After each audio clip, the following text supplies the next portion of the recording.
Hello, I'm Michael Bittar, and this is Cracking the Code. Really excited today. Got my good friend Brian Smith joining us. Welcome. Thanks, Mike. Great to be here. Glad to have you, buddy.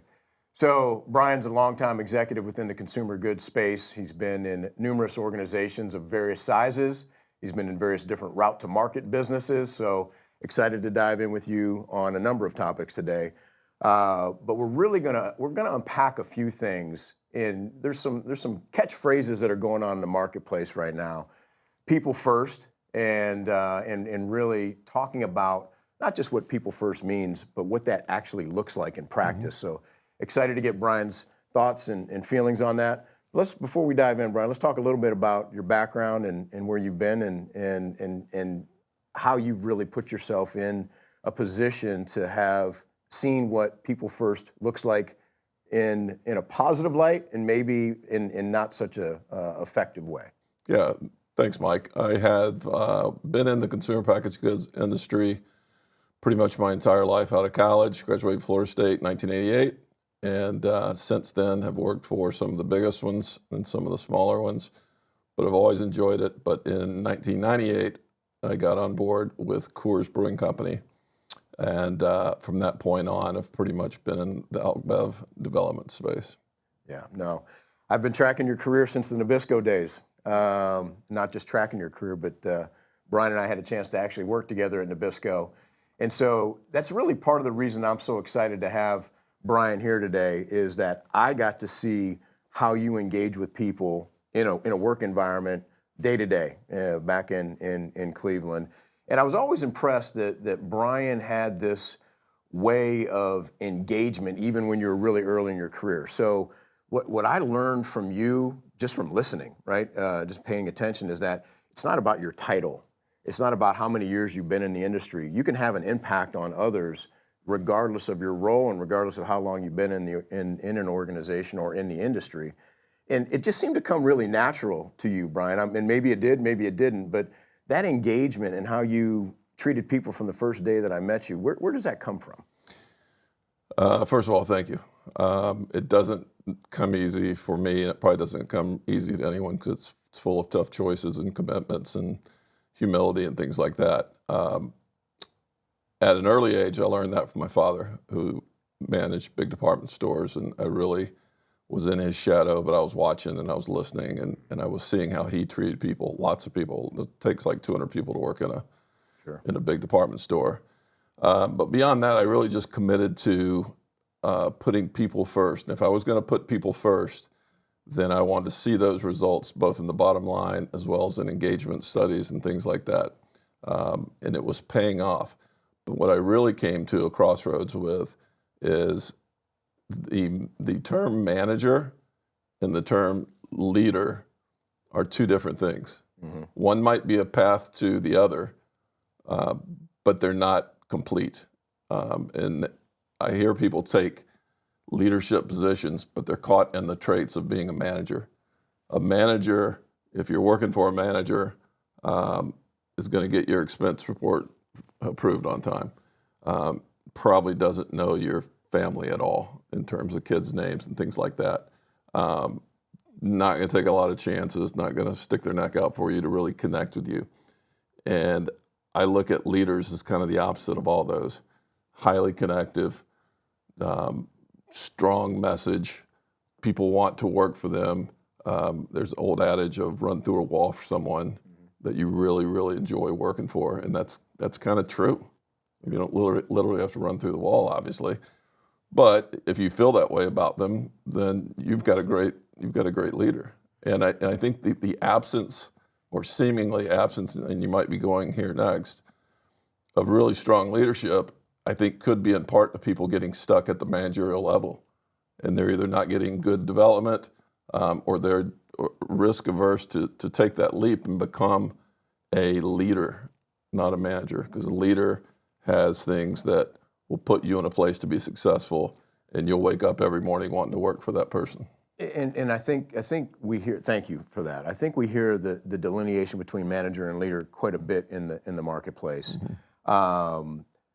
So people aspire to grow their careers, right? To develop their careers. There's a lot of hierarchical discussions about what's the next role, how do I continue to develop, and how do I continue to grow. And when you are efficient, in the technical competencies of your role, then you get tapped to take on more responsibility. And sometimes more responsibility means now that you are responsible for individuals, either managing them or leading them. You just did a nice job of kind of describing what those differences are between a manager and a leader. I guess, Brian, can you expound on, how people actually become leaders and execute those things that you just mentioned? Yeah, thanks, Mike. I think one of the best tools and one of the most emotional settings in my career are when you go through talent assessment. And with talent assessment, you are really lining up someone either earlier in their career or they're maybe stuck and not exactly where they want to be in their career. And you quickly attach, hey, there's 3 attributes that they need to show or learn before they can get moved up. I'm sure most companies have used the 9-box or something like the 9-box for talent assessment, but basically there's 9 boxes and the bottom lower left is kind of the trap door. You can't stay in that box for very long organizationally because the organization, if I'm leading it, it has to move on if you're a perennial lower left box. Conversely, if you're in the top right box, you're getting promoted within 6 months. There's a plan for you. You're a solid performer and a great culture person. But literally the axis are what, which is the results, and how, which is what kind of cultural leader you are and what kind of benefit you are to the organization. And with that assessment, it's not so much, and I pay all tribute to Ed McBrien. Ed is the COO of Manhattan Beer. He ran Coors for quite a bit of time. And he's just a tremendous leader, and he's tough. And when you're having conversations about a 9-box, and because people get jockeyed about based on other people's perceptions of that person's performance, you need someone tough to make the decisions stick and to be tough-minded about it. And honestly, as I grew into becoming a better leader myself, I understood that the tough conversations that came the days after the 9-box were the most productive in people's career, even and probably mostly when they were tough conversations. People had time to rectify what was not going well in their career and or maybe choose to go someplace else. And the conversations with the group that's high performers and great culture, that's a good conversation as well because they're going to get promoted. So the 9-box is a tool. The conversations are the thing. That's when leadership happens. And I've heard you talk about the 9-box quite a bit over the years. What, and I'm asking you specifically, and you can kind of speak to some things that you've learned obviously along the way from the Ed McBriens and others that you've sat in these 9 boxes. Maybe you're receiving some of the feedback and not just delivering it as a leader. But I think when earlier career individuals who are doing well and they go into a manager role and they figure out, okay, I'm trying to be a leader and not a manager, and now I have more responsibility, I'm impacting a lot of lives, having that depth of conversation that may not be an easy message to deliver. What advice do you have for people on how to really give that in an impactful way where people are going to really hear it, receive it, and then be able to do something with it? It's a great question. Well, I would try and make it really, really simple. I'm not terribly intellectual, so breaking it down into really, really simple terms, you got to be humble and you got to have servitude, and literally, the people that you are leading have to be the most important thing, the most important thing. And I always looked at it this way: if I were leading a team of 100 people, that's 100 people that I am going to be a plus or a minus or neutral in their career. And I'll strive to be a plus. I'll strive to know something about them. I'll strive to know what makes them good and what makes them not so good, and make them tremendously better in their job. But I looked at it this way: there's 100 that report into me. There is, if you consider the average family is 2.5 people, there's another 250 people that are impacted. If I'm a terrible leader and I ruin their day Monday through Friday consistently, that's not 100 people that are off-put by me. That's 350. because I'm responsible indirectly for their other life when they get home. So I take it that seriously. It doesn't mean that it's a soft culture or it's a not accountable culture. It's just the opposite. You take full responsibility. I mean, it's awful when you have a really, really tough leader that's not real fair and it's not a great culture, and then you take all that home. Good leaders, and what I strive to do is the opposite. I have a story for you, Mike, and that is that in 2016, while I was working for Pabst, I had a headache that was awful. I don't really get headaches. I had an awful headache for 3 days, and on day 3, I finally went to the hospital because I couldn't see. I couldn't see out of one eye. It's blurry in the other eye. It was a little scary. Adrian, my wife, takes me to the hospital in Chicago, and as it turns out, I have a tumor called a pituitary adenoma. Immediately had surgery. Fortunately, 9.5-hour surgery, got most all the tumor out, and I'm good to go. So that happened, and that was pretty big deal in my life at that point. But I don't think about it much now, except when October comes around, because in October I have to get an MRI and have to sit with the surgeon and just make sure everything's good to go. Sure. That his work's holding up and that nothing's grown back or anything like that. Well, I'm claustrophobic, and the MRI thing is awful. You're gonna stick you in that tube, huh? They lock you down in that tube, and giant magnets fly all around your head, making that noise, and all I want to do is scratch my nose the whole time for 54 minutes. 54 minutes every October. 2 years ago, I went in, and my plan was to take a Xanax given to me by my wife and just take the edge off, and I could get through it quicker. That was my game plan. Unfortunately, when I got to the hospital about an hour and a half early, the nurse came out and said, "Hey, good news. The person before you canceled, so let's go ahead and get yours done now." So you didn't have time to take your Xanax. Correct. So I thought, well, that's horrible news for me because now I can't get the Xanax to work, so I'm just going to have to grow up and deal with it. So as they're packing me away and getting ready to push me into the tube, all I was thinking was, I've got to deal with this in a different way than I have.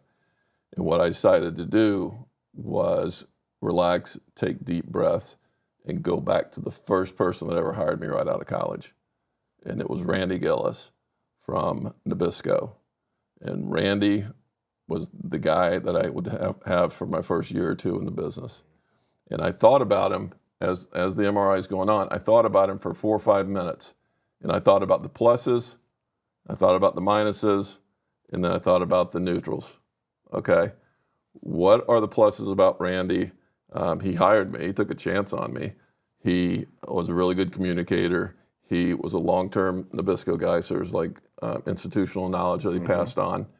And he was relatable. He was just kind of funny, kind of a bright guy. Didn't take himself too seriously.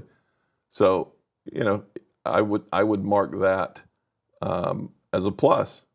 So Randy Gillis, in my estimation, as a leader, was a plus. So I've had 20 leaders in whatever it's been, 28 years, and Randy was number one. So I went through each one in order, right? As I'm trying to get through this MRI machine, and I assigned each one a plus, a minus, or neutral. So we talked about what a plus is. A plus is Randy Gillis. I wouldn't be here today, most likely, if it weren't for Randy Gillis. Sure. A minus is just a bad day repeated over and over and over. The leader clearly doesn't want you on the team, or at the very least, he or she doesn't value you on the team, and you don't want to get out of bed and go to work this morning, which is counter to my whole life because I've always liked being a part of something and being involved in work. Yeah. So it's just a minus is bad. It's just, and it's not necessarily that person is a bad leader for everyone, but it's my personal experience. It's my estimation. It's my MRI. So a neutral is neither of those. Okay. A neutral is someone that doesn't really motivate you, but doesn't get in your way.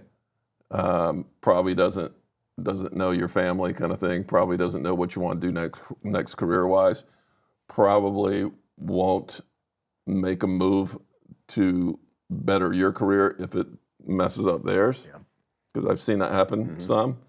And all those things are neutral. You can hang in with neutrals for a while, but you feel like you're on a treadmill. You're not really going anywhere, but you're running at the same speed all the time.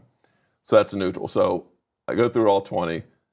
That's about at the 53-minute mark for the MRI. So I'm about ready to get out. And it was the best experience I've ever had. And I'll tell you why. I went through all 20 people in order and gave them a plus, a minus, or a neutral. As a leader, you should know where you stand with people, okay? And the moral of the story, for me at least, is as a leader, and particularly when you're leading leaders, don't be a neutral. Because if you thought I was going to say don't be a minus, that takes care of itself. That leader will get fired, or you'll leave the organization. You'll work around that person, but they're not going to get any better.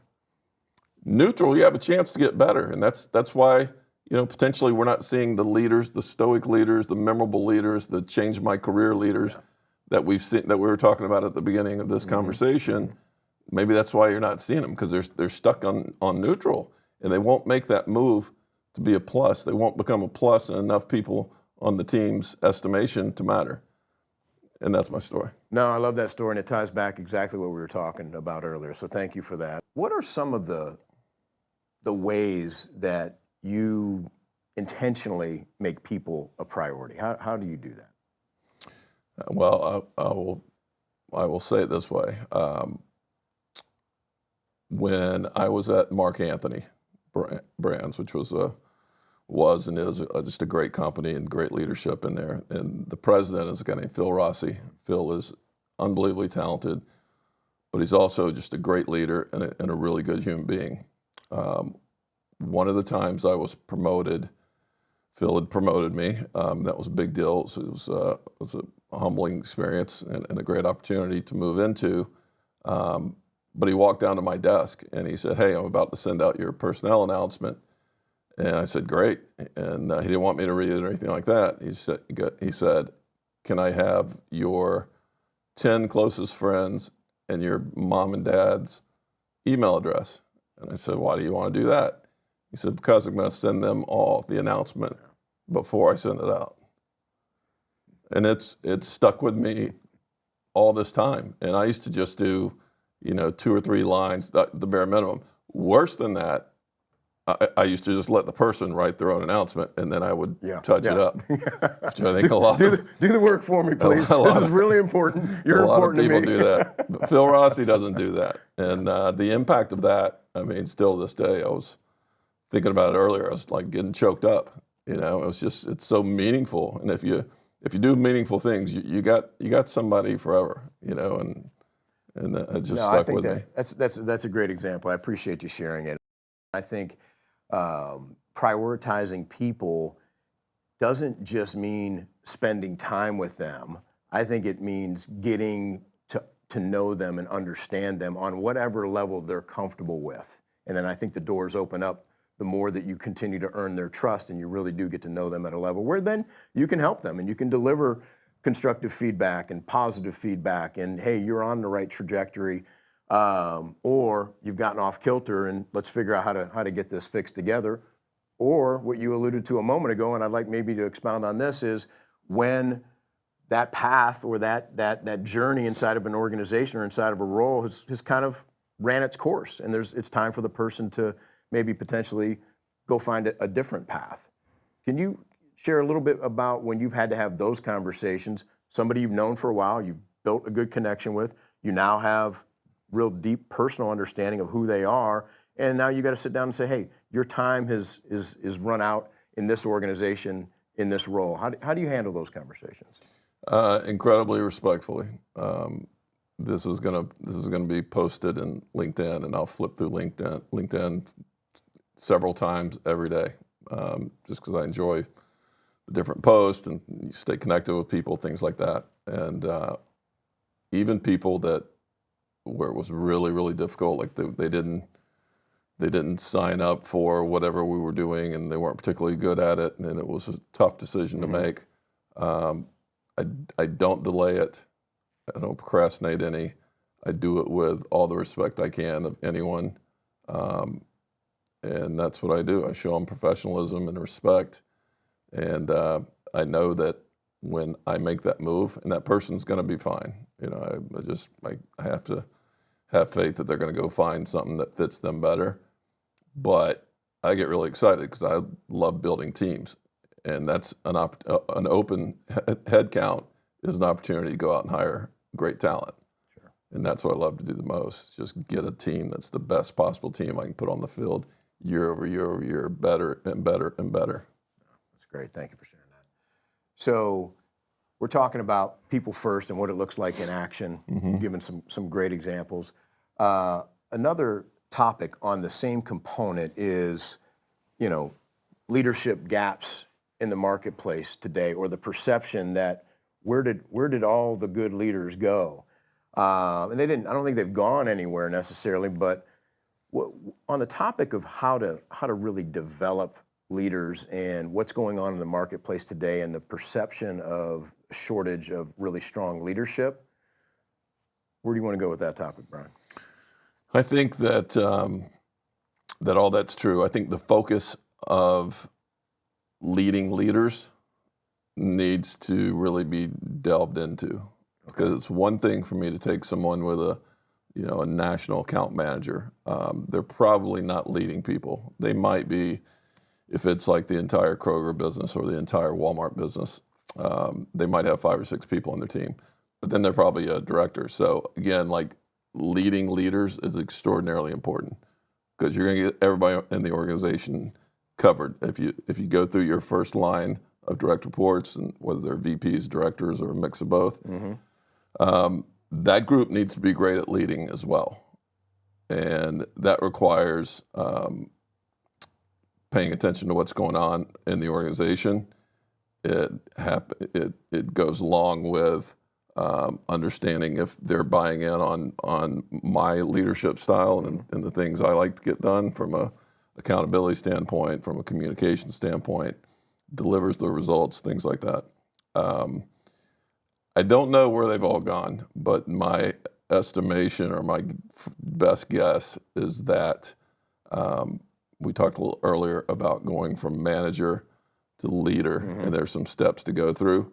I think some really talented people are taking a safer approach and are staying at the managerial level, and not going to the 2 or 3 different things you got to improve on to become a leader. You know, are you humble? Are you attached to this person? Are you holding them accountable for the what and the how? And if you are doing those things, you're ready to go over. But if you've got some sort of anxiety about being vulnerable enough to be a great leader, which goes with it, then you're just going to get stuck on manager for a long time, and that's not the best thing for the organization. No, thank you. Thank you. You just said something right there, being vulnerable enough to be a leader. What does that mean? You know, sometimes I feel like I do it too much, and that's not a humble brag, because it can be too much. But it literally means that people come first. I mean, when I was at Pabst, we had a staff meeting on Fridays, and for the most part, unless we had other kind of universal things to tackle, we would do the 3 Ps. And the 3 Ps are people, process, performance. And the idea is that if I have people doing well, and we're going to talk people, each leader is going to present their team. You know, who are we hiring, who are we firing, who are we promoting, you know, who left, all that kind of stuff. What's the right structure? We got an opening, so we have to get the right structure. So we start with 20 or 30 minutes about people. Process is just enough to get by. Do we need Salesforce or something like that? Do we need to structure our meetings differently to be more effective? Do we have something that measures our execution at retail, and what's that look like?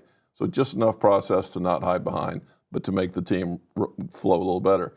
If you do those 2 Ps, the performance kind of takes care of itself, and that's the last 20 minutes of the meeting. So that's what we do. I want to go back to one thing. The Phil Rossi example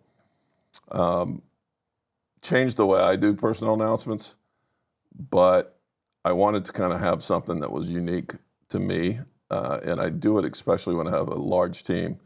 The team at Pabst at one point was about 160, 170 people in sales, and at Mark Anthony, just a little bit smaller than that. But one of the things I do as a leader, especially in a larger team, is as the week goes on, I pay attention to hearing that someone's spouse is going in the hospital, or that someone's daughter got a sports scholarship to go to school, just anything like that. Occasionally work stuff, if it's out of the ordinary and really awesome, then I'll mention that as well. But it's a lot of personal stuff, so I file that away. I take a note card and I kind of pick 3 instances, and I make 3 phone calls, and I call it the Saturday morning phone calls. But if I start out telling you that, you wouldn't know what I was talking about. So the Saturday morning phone calls literally are me driving in my car between like 10 and 11 a.m. on Saturdays, and calling and saying, "Hey, Pat O'Day, here's what I heard happened last week. I wasn't there for it, but that's awesome. That's great. I'm sure you're proud of the kids, and I'm proud of you too." And that's all I wanted to say. And if I catch them off guard, they hardly say anything. And I don't go past 2 minutes. No. Because if I go past 2 minutes, it becomes a work call, and that's unfair for a Saturday morning. But if I call them during the week, Monday through Friday, that's definitely a work call, and it's not going to hit home like I want it to. And that's what I did with 3 people, and I try and mix it up as I go. That's amazing. I love that. I love that. Thanks. I hadn't heard that. Well, Brian, it's been a pleasure. There's a reason that I wanted Brian Smith to really kind of tackle this topic. One, as I mentioned earlier, I've had the opportunity to really see him in action starting almost 30 years ago at Nabisco, and I was impressed then, man. And over the years of doing what I do in the people business, I literally know dozens, probably hundreds of individuals that have worked for Brian, been peers to Brian, have been Brian's boss. And one of the consistent themes through all of those individuals, whether you had to let them go or maybe they had to, have a tough conversation with you, is that this topic of people first is something that comes really natural to you, and it doesn't come natural to a lot of individuals. So it was a pleasure, buddy. I appreciate you coming on to Cracking the Code with me and talking about this important topic about people first. So thank you. Thank you. Appreciate you, Mike. Good to see you, bud.